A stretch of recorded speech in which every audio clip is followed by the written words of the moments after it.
Saints, I ask you to invite me to hear these words out of the Gospel of John, the 20th chapter, verses 10 through 18. Reading from the New International Version of the text. It reads as thus: Then the disciples went back to their home. Mary stood outside the tomb crying. As she wept, she bent over to look into the tomb and saw two angels in white seated where Jesus' body had been, one at the head and the other at the foot. They asked her, "Woman, why are you crying?" "They have taken my Lord away," she said, "and I don't know where they have put him." At this, she turned around and saw Jesus standing there. But she did not realize it was Jesus. "Woman," he said, "why are you crying? Who is it you are looking for?"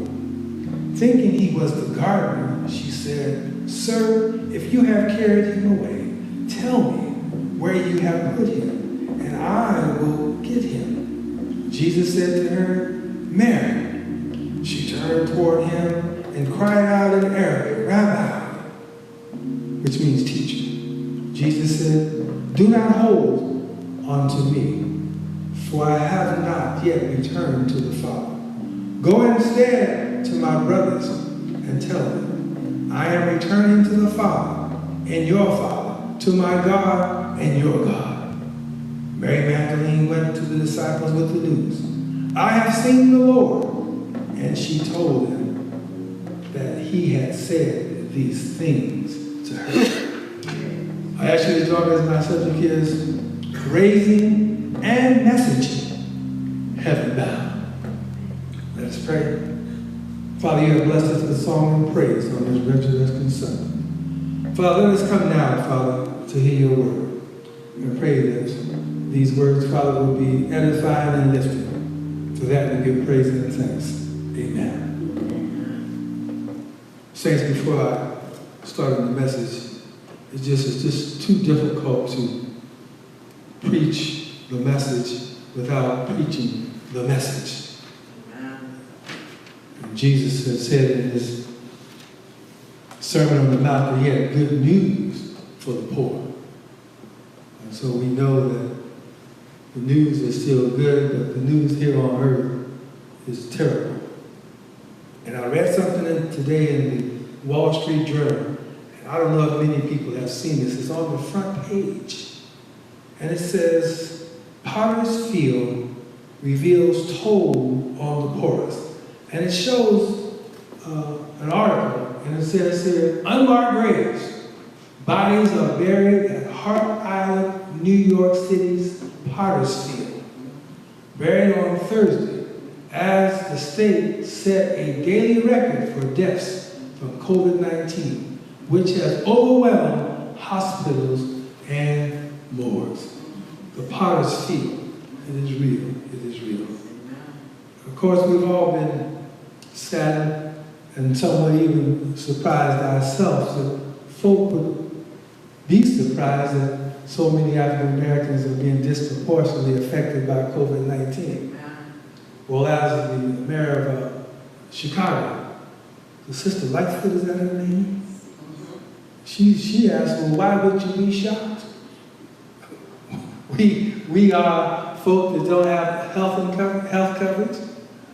We have all the health challenges that make us more vulnerable. High blood pressure, diabetes, you name it. Somebody might name a couple for me. And so all those things happen with us and for us. And we've been laid off since 2008 and haven't come back. So why wouldn't we be vulnerable to all those COVID-19, all that has happened? Why would not we be? Actually, they should have started testing in the hood first. No, we're the most vulnerable. Why wouldn't they go there testing? And then, of course, some people have asked us, well, what is wrong with some of those records? I can't speak for nobody but myself. I know that people believe in their hearts and in their spirits they're doing the right thing. But we just ask God to have mercy on them. But I was impressed with a pastor, I cannot call his name, he was from Detroit. And they showed him down in the city, in the hood, and showed the people on the benches and then walking through it. So we could get a pictorial of what life is like. Most of us don't get a chance to see it anymore, and those who have come from the hood are not going back. So we understand that. But it just showed that, and he talked about his church, a beautiful church. It must hold 500-600 people on the floor. And here he was, just like those that are here with me right now, a handful of folk, 7 of us, conducting ministry, because that's what God had called us to. And then he said something that all pastors have felt, that we just seem uncomfortable. We seem a little stressed not being able to come to church and to preach the word and having our fellow members in these pews. We just seem somewhat offset not being able to go to the hospitals and the rest homes and to visit those who look forward for us coming for our visitation. That's what we do. That's what we're about.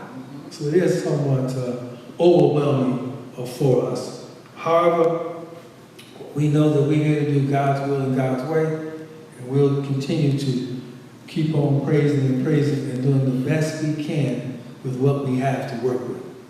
So I just wanted to say that today. All right, let me press on, saints. In this text, it appears that Jesus has given a message to Mary Magdalene to take back to the disciples. And of course, when you read that in Matthew, Mark, and Luke, they don't show Mary too much love. Matter of fact, they don't even mention her at the cross. When Jesus was being crucified, the text says it was John the Baptist, it was Jesus' mother and his sister, and Mary Magdalene.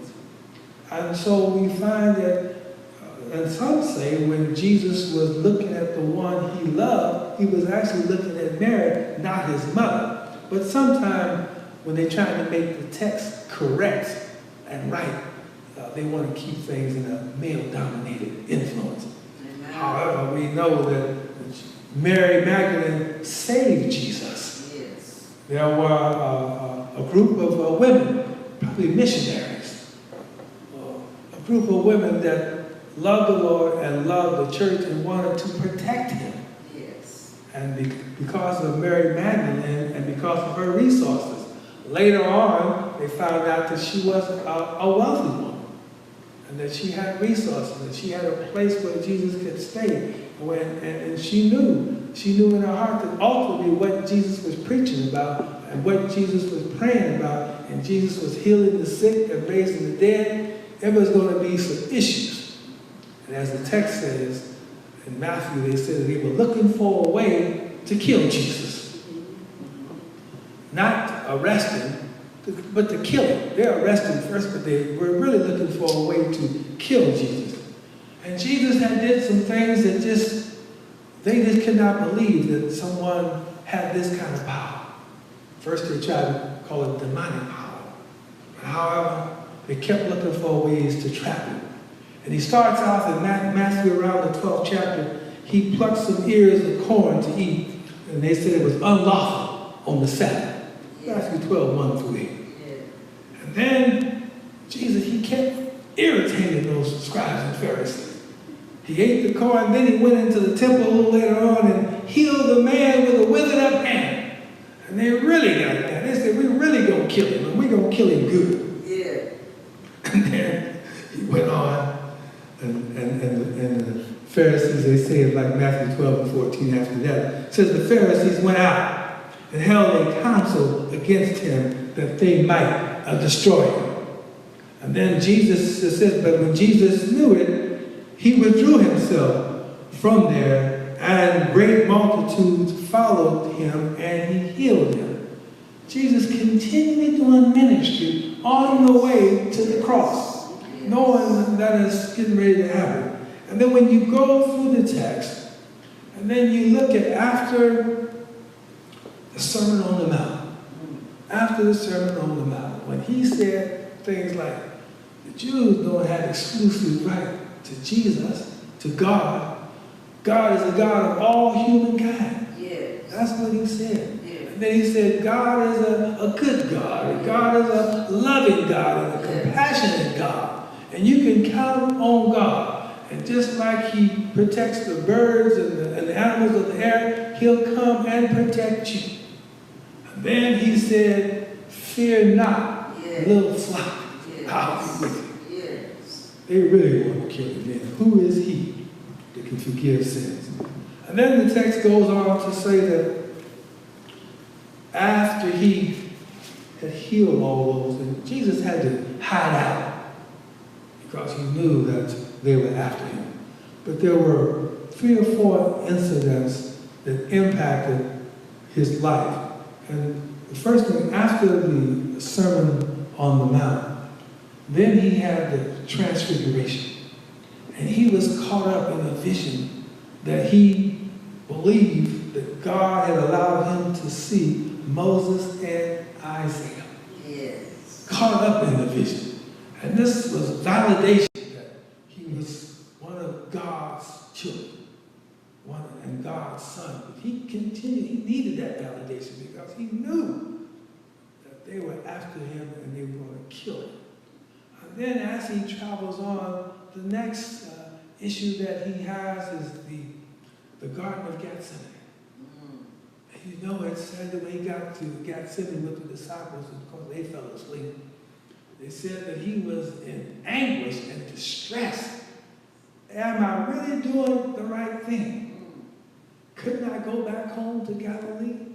Couldn't I be a great teacher, a prophet, continue to heal, all those things? But he was in anguish because he knew what was coming. And he was in anguish too because he had told the disciples what was going to happen. Amen. And they still did not believe. Amen. And after the Garden of Gethsemane, ultimately he says, Lord, if it's not, if it's thy will, then thy will be done. And he was ready to release his spirit to go on to Calvary. Yes. And then, of course, he's there in Jerusalem. It's just like he had prophesied. They hand him over. They nail him to the cross. All the things that they do. They nail him to the cross. Yes. Then Joseph and Nicodemus, they get his body. And then they take him, they bury him in the tomb. And everybody's afraid. Now remember this is very important. The Romans were not afraid of Jesus. Amen. They were used to getting people who claimed to be God. They were used to people saying that they had come from God. But just in case somebody wanted to go out and start preaching and prophesying, this is what was going to happen to you. Yeah. This is what was going to happen to you. And that, as we know, that when you hang folk and shoot folk, fear will do things to you. Fear will make you change your mind. Yes. Everybody is not ready for the call. All you have to do is ask Dr. King and some of those who have given up their life, many others. We can go on and on. When sometimes people step out on faith and they think that they got the posse behind them. The closer you get to the cross, the fewer people are going to be there with you. And just like Jesus, he looked out and he could only see John, his mother, and his sister, and Mary Magdalene. Yeah. Now you read in some of the texts that the disciples knew that Jesus and Mary Magdalene had a special relationship. Sometimes you have to read books on the Bible. Yeah. And they quote that Jesus loved Mary more than them. That's what Peter said. But she was there, and she put her life in peril. If you want to know what happened to her, that's another sermon. But for today, we want to just focus for a little bit on what did Jesus actually say to Mary Magdalene to tell the disciples. And one of the writers says that she mentioned to them that Jesus said that impose no law other than that which I have witnessed. Do not add more laws to those given in the Torah, lest you become bound by them. And then the text is, having said this, he departed, and the disciples were in sorrow, shedding many tears and saying, how are we to go among the unbelievers and announce the gospel of the kingdom of the Son of Man? They did not spare his life, or why should they spare ours? There Mary arose, embraced them all, and began to speak to her brothers. Do not remain in sorrow and doubt, for his grace will guide you and comfort you.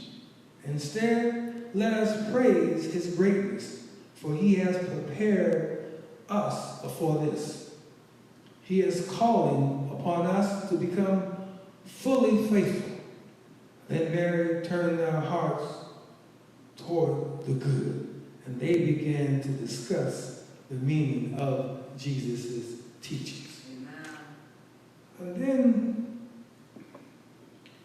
the writer says also, and these aren't in sequence, they're just basically readings and writings, and they help to edify and help to lift us in these difficult times.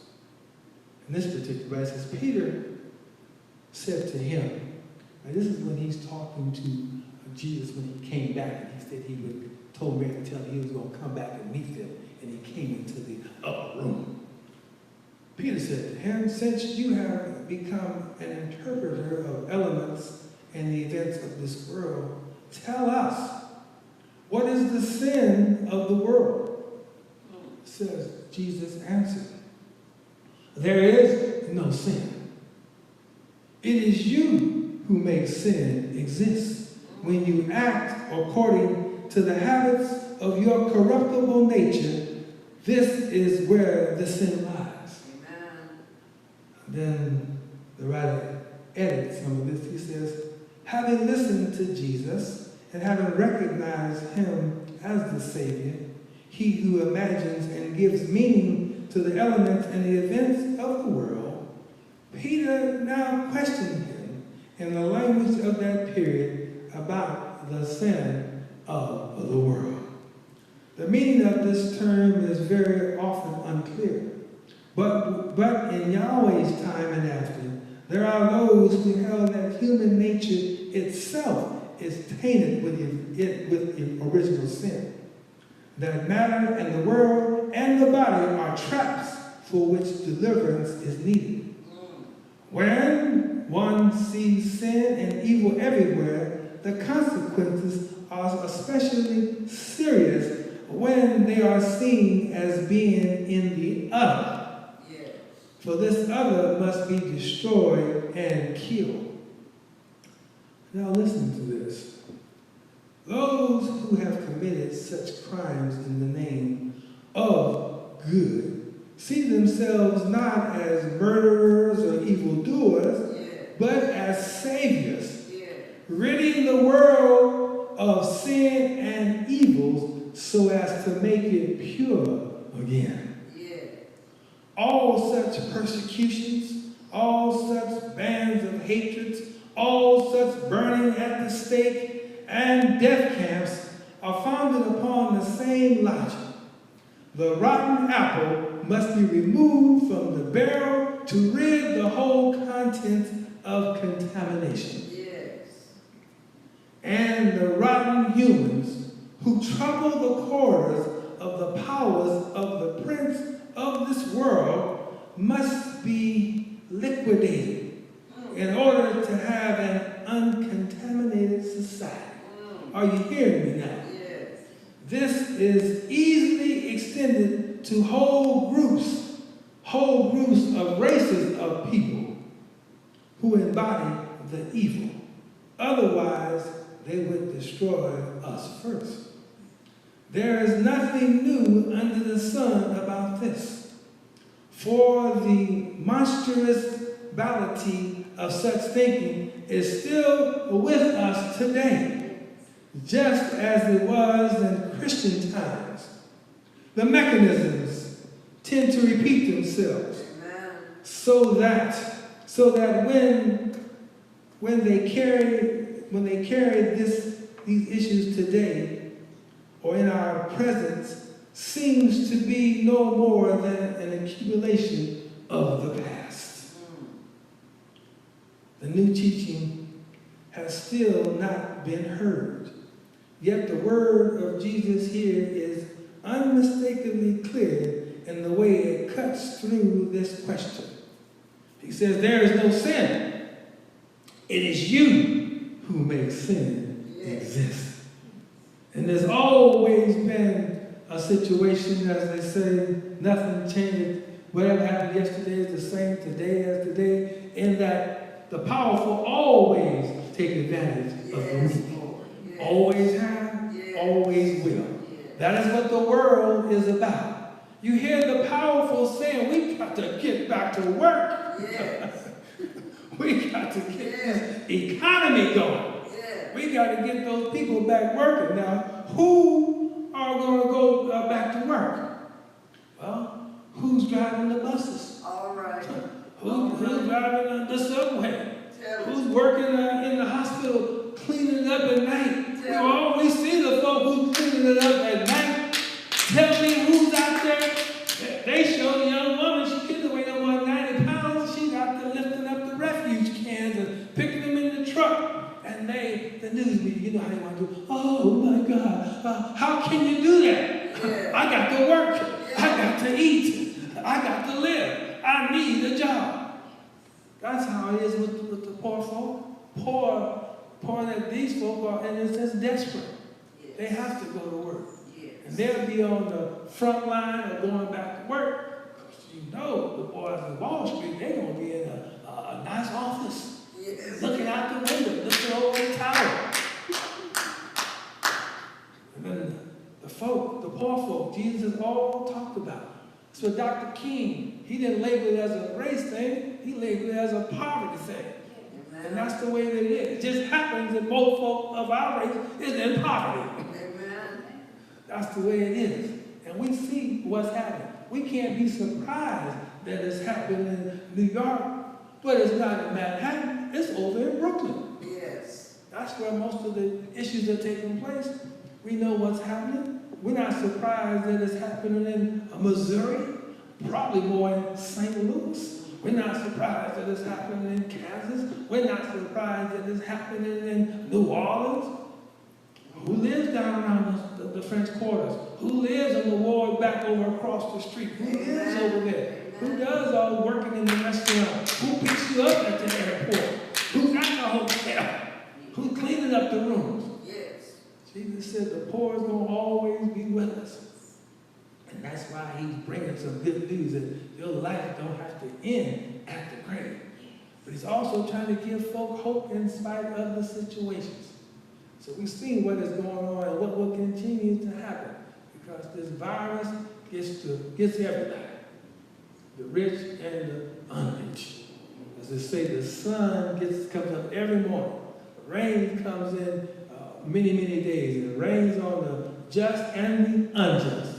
And that's just the way that it is. So I say today, it's interesting that when you go to the doctor, the first thing they want to do is draw your blood. Because they want to see what's in the blood. You got to get a test. Yes. And I'm wondering, how come we can't get a test? You fly to the moon, you got all this new technology. How come we can't get a test to find out who has been infected with the virus? That's what everybody keeps asking. Why can we get a test? So we don't know. All we know that it's not happening. So we're just praying out to God. And God has lifted us up and let us, as we said, not get lost in the world and what the world is all about. And the world is all about finance. That's what the world is about. Yes. We have to make a way out of no way in the midst of all of that. So we just say to each and every one of you, those who are praying for all of us, keep praying up for each other. That gives us hope, that gives us light, that lets us know that in spite of everything, we're hoping to get through this storm. Yes. We've been warned about it, and God has basically let us know that if we continue to lift up the light and the confidence in Christ Jesus, He didn't necessarily say that I'm going to heal everybody, but He's going to help us because He's going to, as they say, our steps have been ordered. And we can be proud too because some of the people coming on TV and some proud brothers and sisters now. We got some physicians out there. We got some folks that's telling us what's going on. So I remind you, you keep calling folk back home. You keep finding out what the real deal. Because there's we call it the statistics for the TV, and then there's the real statistics. So if they say that 17,000 people has died, we know that it's really probably 20, 25,000 because if you just die and fall out on the road or fall out in the back of a house or back in the country, they don't count you. They don't count you. So rest assured that it's worse than what people are telling us, but the worst can't be no worse than what people are going through, because they are dying every day for being unemployed. They're dying every day for being released from these facilities and not having the medicine to help deal with these health challenges and mental health challenges. All these things have been heavy laden and burdened down upon us. Thanks be to God that He said He would give us rest. For my yoke is easy and my burden is light. So we could go on in preaching, thinking about this, but we just pray for another day. And I'm thankful today for the praise team that lifted me up. I'm thankful for all those who come to make it a better place. But we're just hoping and praying that even in Los Angeles, we can get some tests, we can get some masks. And maybe we can come and all meet together. We can spread everybody out and have church, have praise, and have songs of praise, and keep lifting us up.